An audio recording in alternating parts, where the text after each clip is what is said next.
नमस्कार, आदाब, सत श्री अकाल। मैं हूँ प्रीत, आपके साथ लेकर आपका अपना शो दशा और दिशा। एक बार फिर से बातें होंगी आपकी। कहा जाता है कि ज़िंदगी में जो होना होता है वो होकर ही रहता है। समय से ज़्यादा बलवान कुछ नहीं होता, क्योंकि ज़िंदगी में कहा जाता है कि उस भगवान की मर्ज़ी अगर ना हो तो ज़िंदगी में एक पत्ता भी नहीं हिलता। कई लोग ऐसे ही ज़िंदगी काट भी देते हैं, बिता भी देते हैं कि वाकई ये तो मेरी किस्मत में है, मेरी ज़िंदगी में जो होना है वो तो होकर ही रहेगा, इसमें कुछ नहीं कर सकते, जिस समय पे जो होना है वो होकर ही रहेगा। वाकई ये बात सच भी है, ये बात बड़े बड़े विद्वान भी कहते हैं कि जिस समय जो होना है वो होकर ही रहेगा। भगवान की मर्ज़ी के बिना पत्ता नहीं हिलता है। पर ये भी तो हो सकता है कि भगवान की मर्ज़ी जो है वो ये हो कि अगर आपकी कुंडली में कुछ हेर फेर है, भगवान की मर्ज़ी ये हो कि आपकी ज़िंदगी में अगर कुछ मुश्किलात हैं तो उसका हल ऐसे निकलेगा। उसका हल भी दिया होता है, क्योंकि कहा जाता है कि भगवान नहीं चाहता कि उसका कोई भी जो बंदा है उसके, क्योंकि सब बच्चे हैं उसके, और वो दुखी रहें। और इसीलिए भगवान कहीं ना कहीं जो है वो एग्ज़ाम लेते हैं अपने बच्चों का, जिनको लगता है कि भगवान को लगता है कि ये बच्चे एग्ज़ाम में सफल हो जाएंगे। उसके लिए आंसर्स जो हैं वो याद करने पड़ते हैं आपको, जब मेहनत करनी पड़ती है। अगर आपने भी अपनी ज़िंदगी में जब आपने पढ़ाई की होगी, एग्ज़ाम आए होंगे, मुश्किलात आई होंगी, पर दिन रात आपने मेहनत की होगी, पढ़ाई की होगी, तो पास हो गए ना, अच्छे नंबर भी आगे होंगे। पर अगर आप ये सोच लेते कि मेरा कल पेपर है, पर अगर मेरी किस्मत में पास होना लिखा होगा तो मैं पास हो जाऊंगा, अगर मेरी ज़िंदगी में फ़ेल होना लिखा होगा तो मैं फ़ेल ही हो जाऊंगा, और उसके लिए आप पढ़ाई ना करते तो क्या होता। इसीलिए भगवान ने अगर ज़िंदगी में कुछ चीज़ दी है तो उसका हल भी दिया है, और उसके लिए मेहनत भी करनी पड़ती है। और इसीलिए एस्ट्रोलॉजर रमन कुमार जी हमेशा ही, क्योंकि कहा जाता है कि भगवान किसी न किसी के रूप में हमारे सामने आता है, कोई ना कोई चीज़ होती है, वो हमें सिग्नल भी भगवान देता है, क्योंकि खुद तो आपके सामने आ नहीं सकता। भगवान ने अगर ज़िंदगी में समस्याएं दी है, लोग कहते हैं कि मेरी तो कुंडली ख़राब है, मेरी तो किस्मत ही ख़राब है, पर उस कुंडली में हल भी बहुत दिया है भगवान ने। वही हल लेकर हम हाजिर हैं आज एक बार फिर से, हर बार की तरह आज एक बार फिर से आपके रूबरू हुए हैं, और बहुत सारे अच्छे बहुत ही छोटे छोटे पर अच्छे असरदार उपाय लेकर।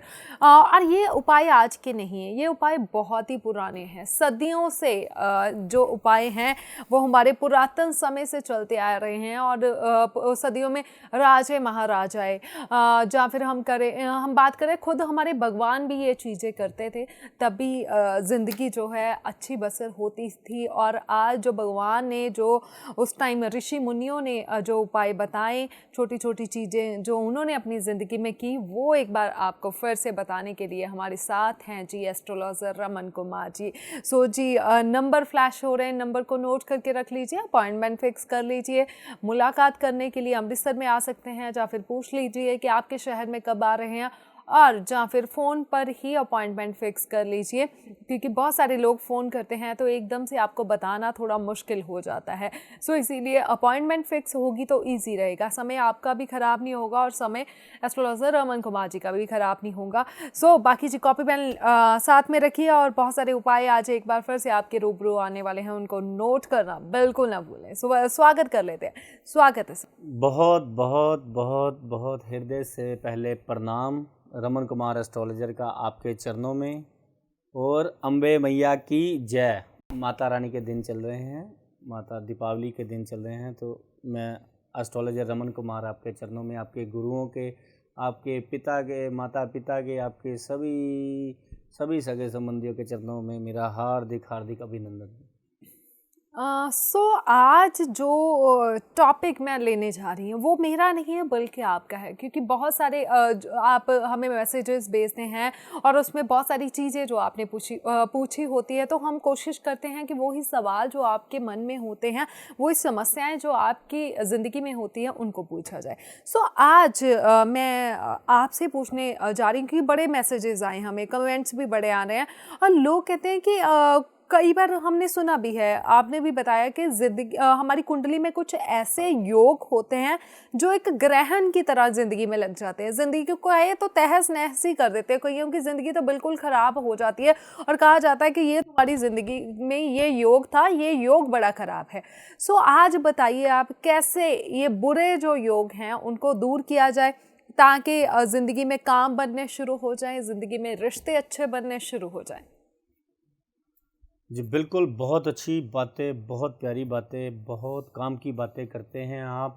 दशा और दिशा शो में आज जो बातें मैं करने वाला हूँ, सबसे पहले तो मैं 3 ग्रहों के बारे में आज बात करूँगा जो आपकी ज़िंदगी में बड़े बुरे प्रभाव डाल रहे हैं। गोचर में इनकी स्थिति ऐसी चल रही है जैसे गुरु की स्थिति, शनि की, राहु की स्थिति जो है बड़े बुरी और चल रही है, जिनकी वजह से बड़े काम अटक रहे हैं, रुक रहे हैं, परेशानियों के योग। इनकी दशाएं जिन पर भी चल रही हैं उनकी आज मैं पूरी उनके बारे में डिस्कशन करूंगा।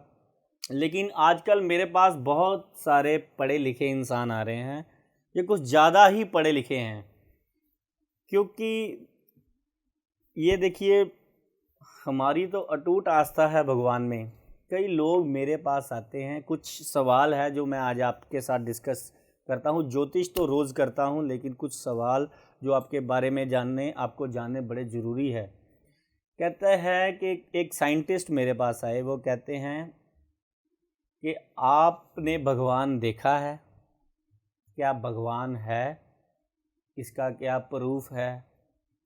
देखिए बड़े पढ़े लिखे लोग आ रहे हैं, तो पढ़े लिखे लोग जो है जिनसे भी वो पढ़े हैं वो उनसे भी ज़्यादा पढ़े लिखे हैं जिनसे वो पढ़े हुए हैं।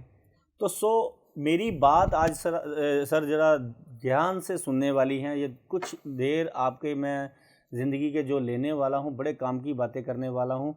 ये बातें हमको वैसे मेरे को बताने की ज़रूरत नहीं है, फिर भी मैं आपको एक अपनी जो है कुछ ही दिन पहले का इंसिडेंट बताता हूँ।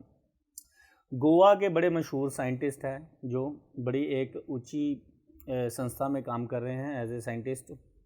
तो मेरे पास आ गए ज्योतिष, आकर मेरे को ये सवाल किया कि ज्योतिष क्या कोई चीज़ है? मैं तो भगवान को भी नहीं मानता, क्या कोई भगवान भी है? इसका क्या प्रूफ है? आपने कभी देखा है? तो मैंने कहा हाँ जी बिल्कुल मैंने देखा है। तो उनको मैंने कहा मैं आपको भी दिखा देता हूँ।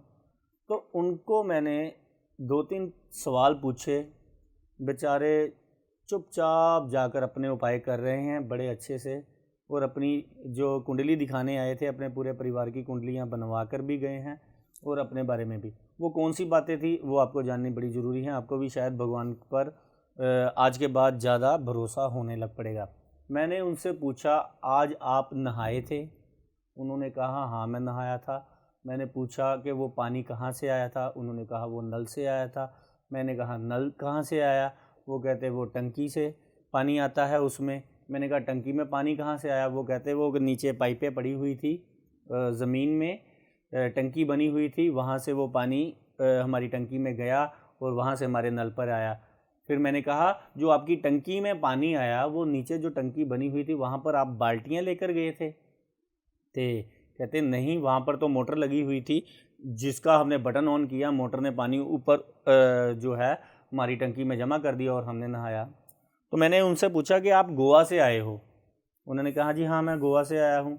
मैंने कहा कि 50 फुट का जो 60 फुट का जो पेड़ है उस पर जो नारियल लगा है उसके बीच में जो पानी है वो बताओ कौन सी मोटर है जो उसमें पानी डाल रही है? तो पहले तो वो थोड़ा सा हैरान हो गए इसका जवाब क्या था। फिर मैंने कहा चलो छोड़ो, थोड़ी सी ये और आगे बातें, मैं आपसे एक और सवाल पूछता हूँ। मैंने कहा कि आप थोड़े से दिखने में बॉडी बिल्डिंग टाइप लग रहे हो, कि आप जब बॉडी वर्क करते हो, जब वेट लगाते हो तो आपको पसीना आता है, वो कैसे आता है? कहते हैं कि हमारे स्किन में ना छोटे छोटे जो है पोर्स हैं, जिसको छिद्र कहते हैं, जिसको छेद कहते हैं, जिसकी वजह से ये जो हमारी बॉडी का तापमान बैलेंस करने के लिए हमारी बॉडी जो है इसमें से जो पानी निकालकर तापमान जो है बराबर कर देती है, यानी कि छिद्रों से पानी आता है। तो फिर मैंने उनसे एक सवाल पूछा, जब हम नहाते हैं तो ये सारा पानी अंदर क्यों नहीं चला जाता? फिर वो सोच में पड़ गए कि हाँ भाई, कि इतना सारा अगर वो पोर्स जो थे वो पानी बाहर निकाल सकते हैं तो वो अंदर क्यों नहीं लेते? वो कौन सा सॉफ्टवेयर है? फिर एक बात मैंने उनसे पूछी, अभी मैं बात करने ही वाला था तो उन्होंने पूछा कि मैंने उनसे पूछा कि 2 जमा 2 4 का क्या प्रूफ है कि ये 4 हैं? उन्होंने कहा 2 जमा 2 4 होते हैं। मैंने कहा क्या प्रूफ है? मैं नहीं मानता कि 2 जमा 2 4 होते हैं। आपको किसने बताया? कहते कि हाँ ये 2 जमा 2 4 ही होते हैं। तो मैंने कहा इसका प्रूफ कहाँ पर है? मैंने कहा कि आपको आपके टीचर ने बताया है ना 2 जमा 2 जो 4 होते हैं, ये यूनिवर्सल ट्रूथ है। आपके टीचर को आपने कभी पूछा कि ये 2 जमा 2 4 क्यों होते हैं?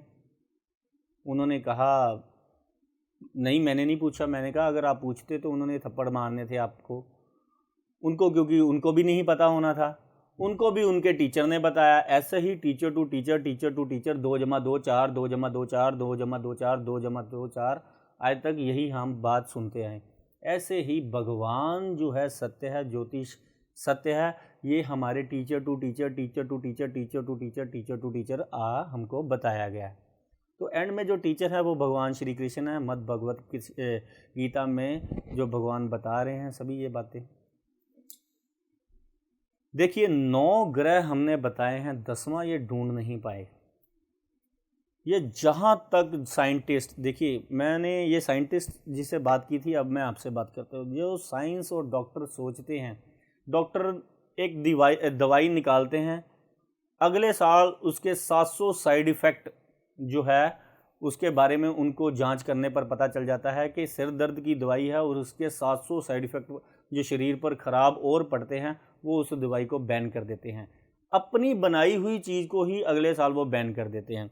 साइंटिस्ट, मान लीजिए कोई इंजन गाड़ी, आपके पास गाड़ी होगी या कोई फ़ोन होगा, कोई फ़ोन आपका आप लेते हो, अगले साल उसका कोई लेटेस्ट वर्जन आ जाता है। ऐसे ही गाड़ी का कोई लेटेस्ट वर्जन आ जाता है। मैंने साइंटिस्ट जी से पूछा, आप वैज्ञानिक हो, कि अगले साल आपका लेटेस्ट वर्जन आ जाता है, उसके अगले साल लेटेस्ट, और 2000 जैसे 20 में मान लीजिए कोई गाड़ी की कंपनी है, मैं नाम नहीं लेना चाहूँगा किसी भी कंपनी का, उसका लेटेस्ट वर्जन आएगा, वो कहते आएगा, उससे अगले साल भी उसका आएगा, उससे अगले साल भी। उसका मतलब मैंने कहा ये है कि आप 2019 में जो गलतियां कर चुके थे 2020 में आपको समझ आनी है कि हमने पिछले साल ये कमियां छोड़ दी थी, अब 2020 में हमने वो डाल दी। फिर 2020 में जो कमियां पता चलेंगी 2021 में आप डाल दोगे। आपका विषय जो है रिसर्च का है, आप रिसर्च कर रहे हो, हम भी रिसर्च कर रहे हैं। आप लेकिन जब रिसर्च करते हो तब ये कह देते हो दुनिया में इससे ऊपर कुछ नहीं, बस ख़त्म, इससे ऊपर कुछ नहीं, यही सच है, यही बस अंत है। आपके कहने का मतलब ये होता है हम जो है सीख रहे हैं अभी, तो हमारी बातों का भी आपके पास कोई जवाब नहीं है। तो देखिए 2019 में एक गाड़ी निकलती है, 2020 में ये अपनी चीज़ ही बनाते हैं। तो फिर वो मैंने उनसे पूछा, मैंने कहा जो भगवान बनाता है वो कभी भी अपडेट नहीं होती चीज़, जो एक बार भगवान बनाता है उससे ऊपर वो कभी भी वो चीज़ दोबारा अपडेट नहीं करता, वही जो है हमेशा के लिए फुल एंड फाइनल होती है। वो कहता कौन सी ऐसी चीज़ है?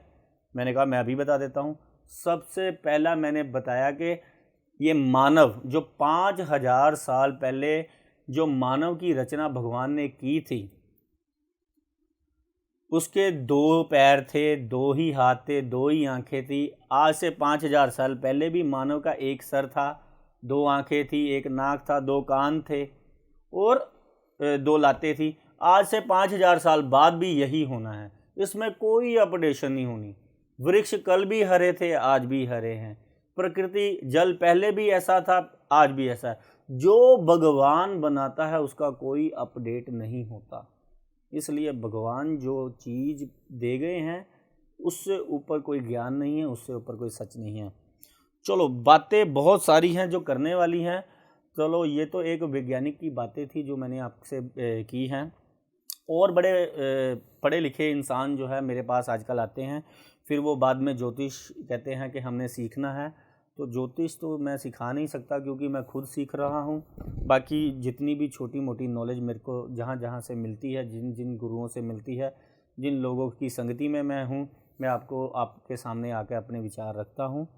तो देखिए, चलो, गुरु ग्रह की जिन पर दशा चल रही है, बात आती है अब ज्योतिष के ऊपर। जो मुद्दा है आजकल क्या है कि गुरु की प्लेसमेंट ऐसी चल रही है, ये कुछ राशियों पर बहुत बुरा प्रभाव डाल रही है। गुरु की अगर आप पर दशा चल रही है तो गुरु देखिए मेहनती, गुरु का मतलब है सच्चाई, गुरु का मतलब है मेहनत, गुरु का मतलब है भागदौड़, गुरु का मतलब है गुरु कभी टिक कर नहीं बैठता, चलता फिरता रहता है साधु।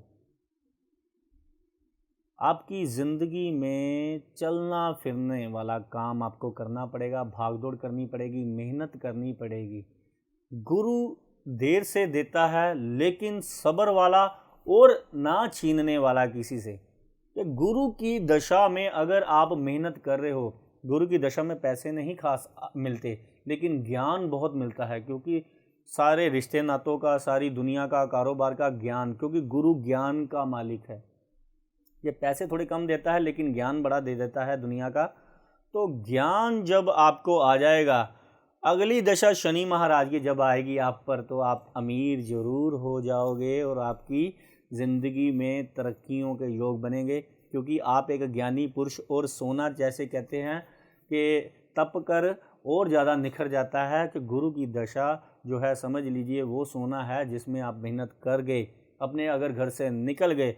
गुरु विदेश यात्रा भी ले जाता है, शहर से बाहर तो ले ही जाता है ना, चलने फिरने के कामों में डाल देता है, कंसल्टेंसी टीचिंग के कामों में डाल देता है, बातों बातों से ही धन अर्जित करने लग पड़ता है, अपने ज्ञान बिकने लग पड़ता है, अपनी कोई कला बिकने लगती है। गुरु की दशा में अगर आप कोई काम शुरू करते हैं, वो इतनी तेज़ी से चलेगा नहीं, लेकिन वो बंद भी नहीं होगा। उसकी 13 महीने बाद जब दशा बीत जाएगी, तो गुरु अगर अपनी राशि को अच्छी पकड़ आ गई 13 महीने के बाद, तो फिर ज़िंदगी में तरक्की। देखिए, गुरु को ठीक करने का सबसे उत्तम उपाय मैं आपको बता देता हूँ, वो ये है कि घर के पास नंगे पांव मंदिर में जाना, 2 टाइम सुबह और शाम को पाठ करना, हनुमान चालीसा करना, भगवान राम की सेवा में हमेशा नतमस्तक रहना, अपने गुरुओं की, पीरों की सेवा करना, वहाँ पर जाकर धर्म स्थान की खुद झाड़ू पोछा करना, और वहाँ पर कई बार शनिवार वाले दिन झाड़ू वगैरह का दान करना। गुरु का सबसे परम उत्तम उपाय मैं आपको बताता हूँ। राह चलते किसी भी गरीब बंदे को, बुजुर्ग को, अगर आप पीले वस्त्र का या गर्म वस्त्र, जैसे सर्दियाँ आ रही हैं, देखिए गुरु, अगर आप बुजुर्ग बंदा जिसके सफ़ेद बाल हो चुके हैं, या कोई वृद्ध ब्राह्मण, अगर आप उसकी सेवा करते हो, या जैकेट्स वगैरह देते हो, कपड़े वगैरह देते हो उसको, या अमावस्या वाले दिन उसको राशन का दान करते हो, तो गुरु परम श्रेष्ठ फल देता है। पितृ दोष से समाप्ति हो जाती है, पितृ दोष से मुक्ति मिल जाती है। और पता नहीं कौन कौन से जो कहता है कि अकेला गुरु अगर किसी की कुंडली में अच्छा पड़ा है तो 1.25 लाख दोष माफ़ कर देता है। तो गुरु ग्रह की अगर आप पर दशा चल रही है, अगर आप किसी गरीब ब्राह्मण को गर्म कपड़े दान करते हो, शाल दान करते हो, नंगे पांव मंदिर में जाते हो, गाय को चने की दाल डालते हो, 2 टाइम पाठ करते हो, हनुमान चालीसा करते हो शाम को, और भगवान राम को पीले पुष्पों की माला का दान करते हो, तो गुरु बेहतर से बेहतरीन हो जाएंगे आपके। तो गुरु कमाल करेंगे आपकी कुंडली में और आपको राजा समान ज़िंदगी जीने का मौका देंगे। और अगर आप पर शनि महाराज की दशा चल रही है और शनि देव आपके अगर अष्टम भाव में से, गोचर में से, या वर्षफल में, या लगन में, या चतुर्थ भाव में पड़े हैं, तो केस मुकदमा झगड़ा अगर कोर्ट कचहरी चल रही है या पड़ भी सकती है, तो इससे मुक्ति के लिए देखिए, शनि देव जब किसी का बुरा करने पर आते हैं तो उसका घमंड बहुत ऊंचा हो जाता है, उसकी वाणी बहुत बिगड़ जाती है, ऐसा व्यक्ति दरिद्र व्यक्ति बनने लग पड़ता है, नहाने को उसका जी नहीं करता, सुबह का काम शाम को करता है, हर काम डिले करने की ऐसे इंसान को आदत पड़ जाती है, किसी की बात नहीं सुनना चाहता, हर बात पर झूठ बोलना शुरू कर देता है, हर किसी को टोपी और ठगने की आदत पड़ जाती है, कारोबार में ध्यान नहीं रहता, लॉटरी सट्टा जुआ और फालतू ऐसे इधर उधर की कामों में ऐसा व्यक्ति सारा दिन बर्बाद कर देता है और रात को बड़ा अच्छे से शेड्यूल बनाने लग पड़ता है और ड्रामे करने लग पड़ता है। शनि आपके अगर ख़राब हैं तो देखिए ये आपकी ऊपर से आकर आपको ख़राब नहीं करेंगे, ये आपकी नेचर में ही कुछ ऐसे गुण पैदा कर देंगे कि आप अपने काम को इग्नोर करना शुरू हो जाओगे। बाद में आपकी परेशानियां दिन प्रतिदिन बढ़ती जाएंगी। तो काम को बिल्कुल भी इग्नोर ना करना। अगर आप पर साढ़सती चल रही है, अगर आप पर शनिदेव की दशा चल रही है और अगर आप पर शनिदेव की दशा चल रही है, देखिए अगर शनि आपके 9वें घर में है, 10वें घर में है या 11वें घर में है, यहाँ पर बैठे आपको प्रॉपर्टी, गाड़ी और बंगले का सुख दे देते हैं। ये जो मैं भाव बोल रहा हूँ, ये जो मैं दशाएं बोल रहा हूँ, ये इनको आपको ध्यान से सुनना पड़ेगा। ये सभी के लिए बुरी नहीं है। जिनके हॉरोस्कोप में ये बुरे भावों से गुजर रहे हैं उनका बहुत ज़्यादा जुलूस निकाल रहे हैं, कह दो कि इनको ना इधर के ना उधर का छोड़ रहे हैं। ये दशाएं जो है कारोबार जैसे ठप पड़े पे हैं, मन में उदासियां हैं, इधर उधर से गुजारे हो रहे हैं, घर में 24 घंटे जो है उदासी का माहौल बना पड़ा है, मज़ा नहीं है। जैसे ऐसी ज़िंदगी में भाग दौड़ करी जा रहे हैं, कोई ज़िंदगी में फ़ायदा नहीं है। छोटा काम करने को जी नहीं करता, बड़ा काम चलता नहीं है, अपना काम जो है वो दिन प्रतिदिन डूबता जाता है। फिर बंदा कोई पार्टनरशिप ढूंढता है, वो उसको और ज़्यादा खा जाता है। तो चलिए, केस मुकदमा अगर झगड़ा शनि देव की वजह से आप पर चल रहा है तो आपने एक काम करना है।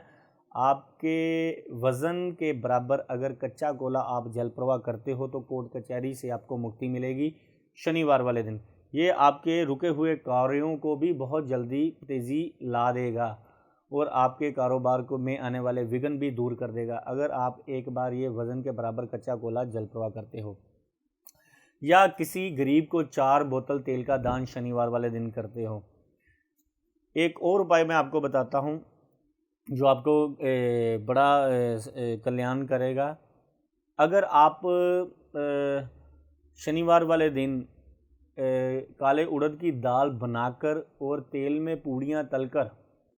पूड़ियाँ बनाकर अगर गरीबों में बांटने जाते हो शनिदेव जी के मंदिर के बाहर या जहाँ पर भी ज़रूरतमंद लोग बैठे हों, अगर आप देने जाते हो तो आपके कर्जे, आप 11 शनिवार ये काम करते हो तो आपके कर्जे हवा हो जाएंगे। 2 शनिवार ये करके देख लो, आपके अगर रास्ते बनने शुरू हो जाएंगे तो मेरे को बता देना। तीसरा ग्रह है राहु ग्रह।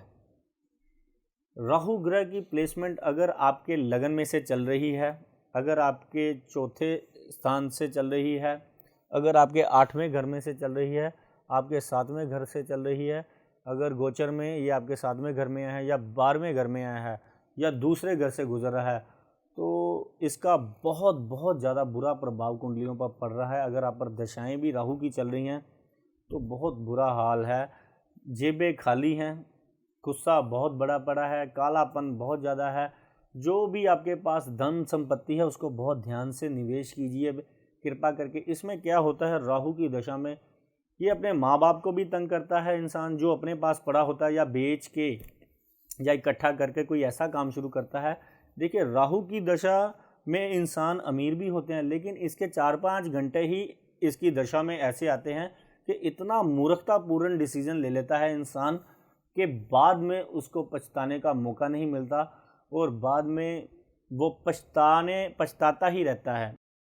तो शनिदेव के पहले मैंने शायद उपाय बता दिए हैं, तो अब राहु देव के उपाय फटाफट ले लीजिए क्योंकि टाइम जो है वो थोड़ा सा कम है। देखिए, आवारा कुत्ते की सेवा अगर आप करते हो, रात को दूध डालते हो उससे, तो राहु आपको अपने से अपना प्रकोप आप पर बिल्कुल ख़त्म कर देगा।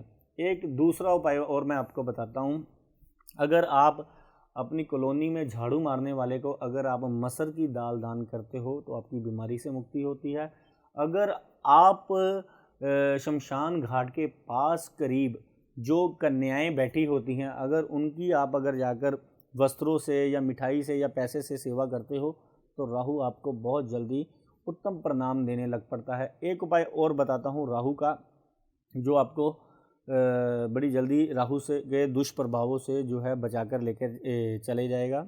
जैसे पीपल के ऊपर जो काले कीड़े घूमते हैं, अगर आप चूरमा डालकर, चूरमा बनाकर या शक्कर बाज़ार से ख़रीद कर उस पीले कांटों पर शनिवार वाले दिन अगर डालते हो तो आपकी ज़िंदगी में से ये राहु का दुष्प्रभाव धीरे धीरे ख़त्म हो जाएगा। 11 शनिवार अगर करते हो तो भगवान ने चाहा तो खुशखबरियाँ आनी शुरू हो जाएगी। यही राहु आपको एक राजयोग प्रदान कर देगा, जो आपकी ज़िंदगी में हमेशा सफलताएं और तरक्कियाँ देगा। सो बिल्कुल जी, हमेशा की तरह, हर बार की तरह आज एक बार फिर से आपकी समस्याओं का हल करने की कोशिश की गई है इस शो में। सो आपको बहुत सारे उपाय बता दिए गए हैं। आगे आपकी